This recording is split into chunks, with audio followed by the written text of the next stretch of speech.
Ah, les présidentielles, ces événements qui ont lieu tous les 5 ans, théâtre tantôt de joie et d'espoir, tantôt de frustration et de tension palpable. Pourtant, avant d'arriver à notre système politique actuel, de la 5ème République, il en a fallu du temps.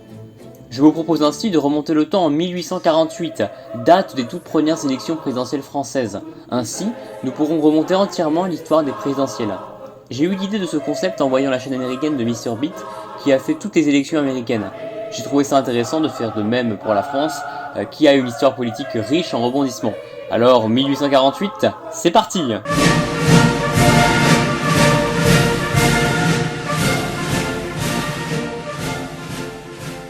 Ces élections sont les premières de la Deuxième République, fraîchement instaurée depuis le renversement de la monarchie de juillet de Louis-Philippe Ier avec la révolution de février 1848.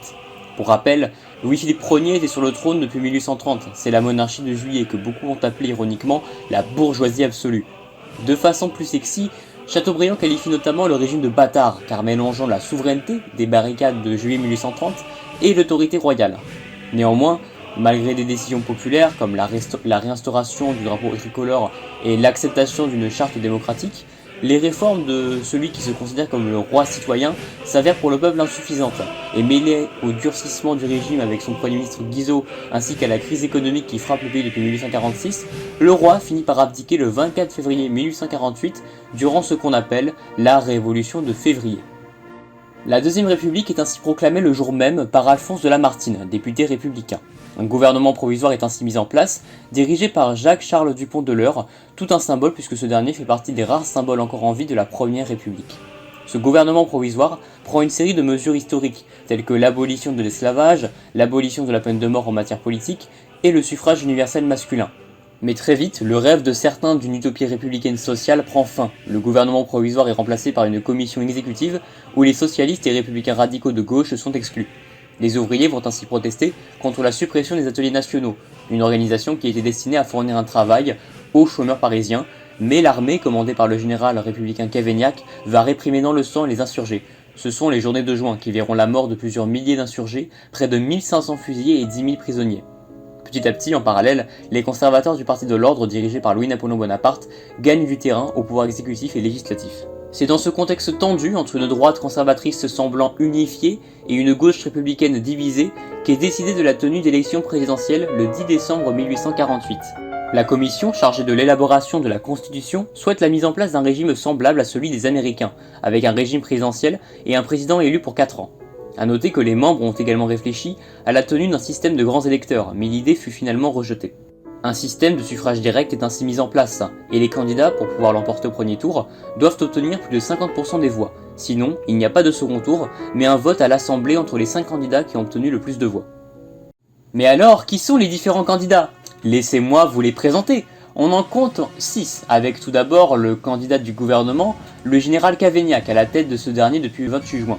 Si Cavaignac est reconnu comme un homme d'ordre et le champion des républicains modérés, il est en revanche haï des ouvriers qui le surnomment le bourreau en référence à sa répression des journées de juin. En tant que chef du gouvernement, il endosse en effet la responsabilité de tous les sujets de mécontentement attribués au régime, comme la crise économique. De plus, sa campagne est affaiblie par les rumeurs et calomnies, comme par exemple une qui l'accuse d'avoir accepté l'insertion de noms de criminels dans des listes de blessés de la Révolution de février, bénéficiaires de pensions. Parmi les autres candidats, on trouve aussi le neveu de Napoléon Ier, Louis-Napoléon Bonaparte, âgé de 40 ans, qui s'est fait connaître sous la monarchie de juillet par une tentative manquée de putsch militaire à Strasbourg en 1836. Bonaparte, bien que soutenu par le Parti de l'Ordre, va chercher à recueillir les voix de tous les bords politiques, c'est ce que l'on appelle une candidature attrape-tout. Il bénéficie ainsi du soutien de la droite monarchiste, mais aussi des électeurs de la campagne, qui à cette époque sont largement majoritaires et sont mal informés des événements politiques, mais ils connaissent bien sûr le nom de Bonaparte, qui suscite en eux une forte nostalgie. Tout cela s'accompagne d'une campagne efficace, à coup de soutien dans la presse, mais aussi de distribution de tracts. Les monarchistes disposent néanmoins de leur propre candidat, le légitimiste Nicolas Changarnier, gouverneur d'Algérie. Il souffre néanmoins du report d'une écrasante majorité des royalistes sur Bonaparte. De l'autre côté de l'échiquier politique sont aussi candidats deux socialistes. Premièrement Raspail, député de Paris républicain d'extrême gauche, anticlérical et jacobin, ayant été incarcéré après avoir participé à la manifestation du 15 mai avec les révolutionnaires Blanqui et Barbès, il passera ainsi la campagne électorale en prison. Plutôt original. Sa candidature s'oppose farouchement à celle de Ledru Rollin, deuxième candidat socialiste, riche avocat parisien, ancien ministre de l'Intérieur du gouvernement provisoire de février 1848. Il se présente comme le défenseur du droit au travail et du droit à l'assistance, ce qui lui vaut d'être détesté par la droite, mais soutenu par les républicains issus des classes populaires. Enfin, le candidat indépendant Lamartine, complètement isolé car rejeté par la gauche qui lui reproche sa conception bourgeoise de la République, mais aussi rejeté par la droite qui lui reproche de ne pas avoir été assez ferme envers l'extrême gauche. A noter enfin la présence de d'autres petits candidats marginaux, comme par exemple le docteur Antoine Wadbled, inconnu complet qui estime que ses contemporains devraient écouter ses conseils. Il sera cependant ignoré de tous. Et finalement, les résultats officiels sont enfin proclamés le 20 décembre. Avec une participation de 74,8%, Louis-Napoléon Bonaparte est élu avec une très large majorité de 74,3% des suffrages exprimés. Il est donc naturellement élu dès le premier tour.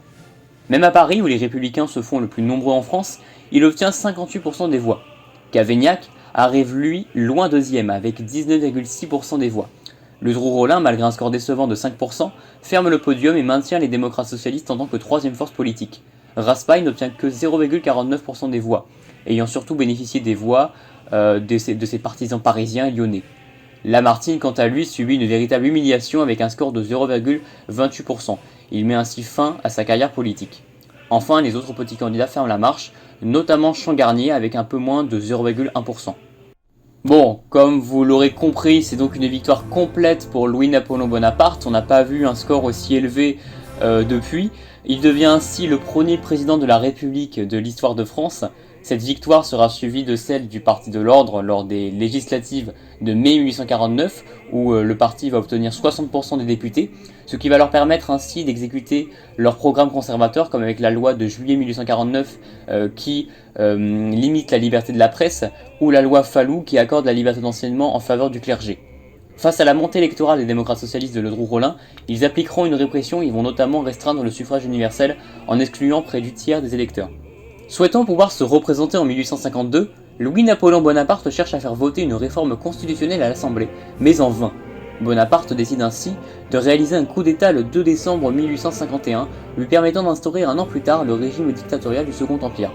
Cet échec de l'élection présidentielle au suffrage universel direct conduira des années plus tard, lors du vote des lois constitutionnelles de 1875, à la décision de confier l'élection présidentielle à l'Assemblée nationale et non au peuple, donc donnant ainsi un suffrage indirect au lieu d'un suffrage direct. Mais ça, nous le verrons une prochaine fois. A bientôt pour la vidéo sur la prochaine élection de 1873.